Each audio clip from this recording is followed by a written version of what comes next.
Today we're going to mill a foam case, which is a double-sided job of which we've had a few prototypes to date. Tools that we're using are Onshape for the modeling, Kirimoto for the cam tool pathing, and then Carve Control to run the Carvera mill. And the first thing we're going to do is we're going to create stock on the laser cutter. We're going to use light burn to create a simple stock cutout and run this on the laser. The stock is going to be a millimeter smaller than the wasteboard because we're going to double side tape that thing. So once we set that up here in light burn, it's a pretty simple matter of running it on the laser cutter.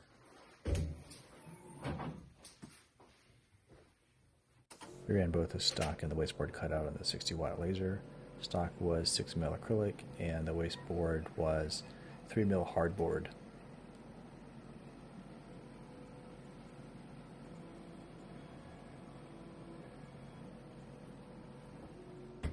This was sped up a little bit. The actual cut rate was, I think, around 8mm a second at full power.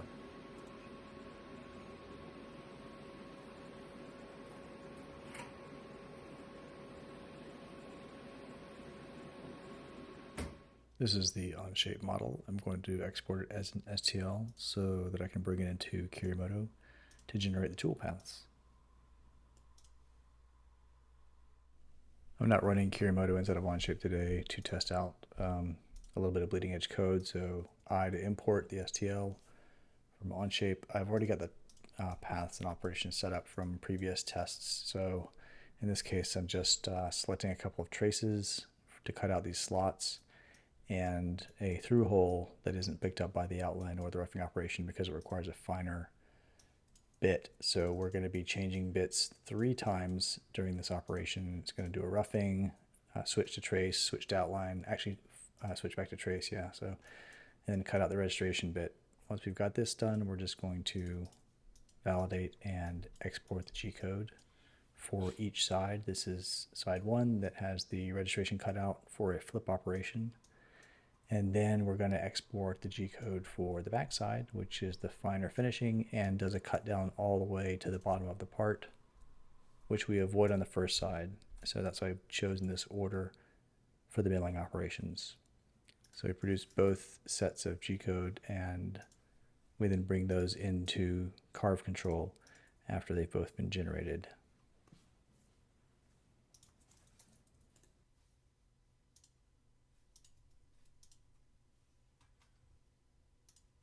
We're going to upload the 2 G-code files back to back. I've sped up the upload process because Carvera's upload protocol is pretty slow and inefficient. It may get better in the future. And once those are uploaded, we're ready to set up the stock on the mill next. For the wasteboard that we cut out also in laser cutter, you'll notice that it's just a millimeter thinner or wider rather than the stock because we're going to clamp the wasteboard, but we're not going to clamp the stock.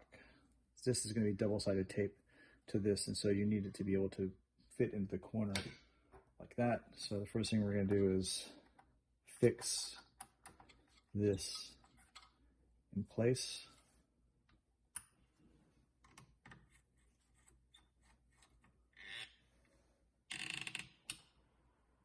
Then we're going to use double-sided tape to hold this down.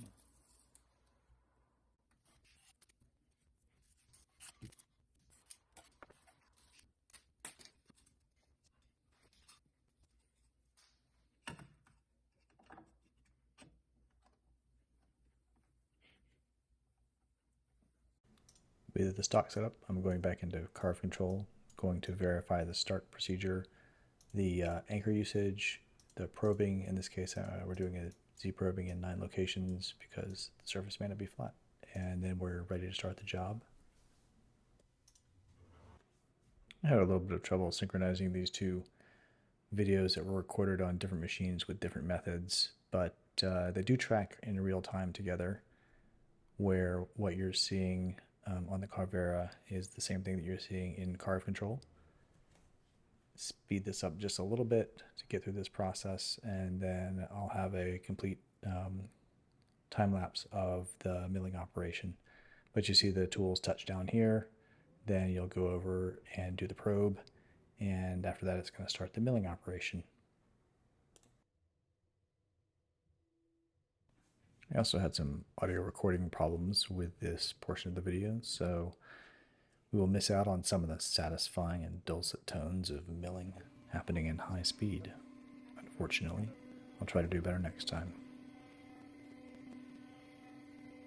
For our previous prototypes, we were using 3mm acrylic, and it was never really quite 3mm, and so the model was always just a little bit bigger than the stock, which created some issues. So we decided to use a 6mm acrylic stock for this next run, or for the last run, and that created its own set of problems, which I think are because I entered the values for the stock wrong versus what they were measured as, and also because the acrylic was not really perfectly even in terms of the cross section, and that would have required a facing operation and a bunch of other things, and I really just wanted to get this done after 3 or 4 prototypes had been done.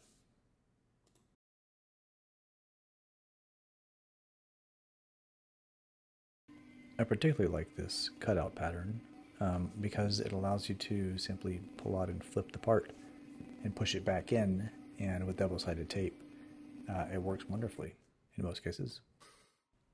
Here I'm just going to pry the bit out, and the double-sided tape works really well, so sometimes it can be a little bit difficult to pull it out, but with a pry tool you can see it comes up pretty readily. The tape that's in there we're going to cut out and replace, because at this point it's not going to work again when we flip it. But the tape we're replacing it with is the same thickness, and it can always reprobe again on the next side for the second run if you feel that it is not going to be precise enough. But I haven't found it to be really an issue so far.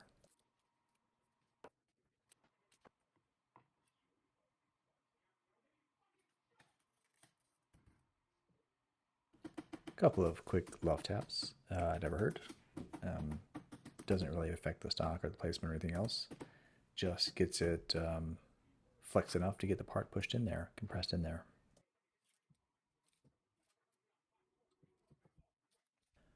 And here we go with the second side.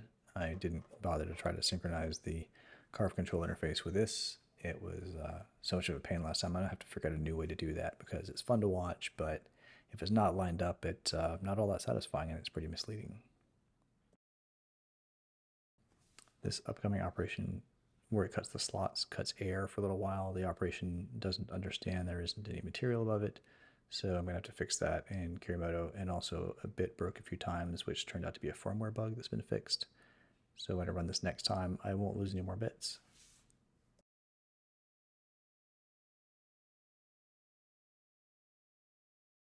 Of course, I managed to get some good audio of the vacuuming process. Once that was cleaned up sufficiently, the part just popped right out. There was a thin skin around the outside that I could just peel off with my fingers. And this is the final result. It looks about like the others. Actually, for the last prototype, the design was better, but the finish wasn't as good. And I think that might have been due to a stock sizing issue, which we totally changed the way we did the stock between the first and the second run. So you have to learn from that and maybe not do that again. Hope you enjoyed, and thanks for watching.